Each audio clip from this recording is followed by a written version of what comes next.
ప్రతాప్ రెడ్డి నుండి నా భూమిని కాపాడండి, నన్ను కూడా కాపాడండి అంటూ వృద్ధ మాజీ రైల్వే ఉద్యోగి నందకుమార్ గైక్వాడ్ తెలియజేయడం జరిగింది. చూడండి, గట్కేసర్ లో అక్రమంగా తన 20 గుంటల స్థలాన్ని ఆక్రమించారని ఆవేదన. కాంగ్రెస్ పార్టీకి చెందిన జనగామ మాజీ ఎమ్మెల్యే దుర్మార్గం. ఈయన మాజీ ఎమ్మెల్యేనంట, కాంగ్రెస్ ప్రభుత్వానికి చెందిన ఆయన. జనగామ మాజీ ఎమ్మెల్యే దుర్మార్గం ఇది. ఆయన వయసు చూడండి, ముసలితనంలో ఆయన ఉన్నాడు. ఆయన 20 గుంటల భూమి ఈయనకు అవసరం వచ్చిందంట. చూడు, ఈయన ఎంత మంచిగా ఉన్నాడు. కొమ్మూరి ప్రతాప్ రెడ్డి.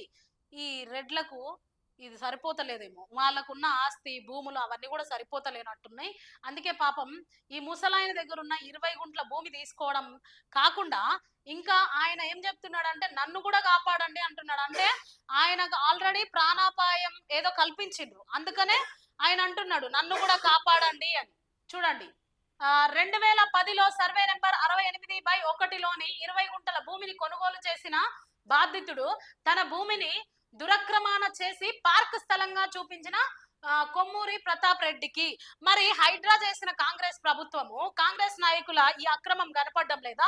హైడ్రా చేసినప్పుడు ఈ 20 గుంటల పార్క్ స్థలం వాళ్ళకి కనపడడం లేదా? చూడండి, పార్క్ గా మార్చేసిరంట.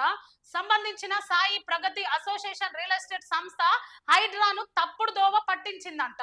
సాయి ప్రగతి అసోసియేషన్ రియల్ ఎస్టేట్ సంస్థ ఎలాంటి నోటీసులు ఇవ్వకుండా ఇంత దారుణం చేశారని ఆ ముసలాయన బాధితుడు ఆవేదన వ్యక్తం చేస్తున్నారు.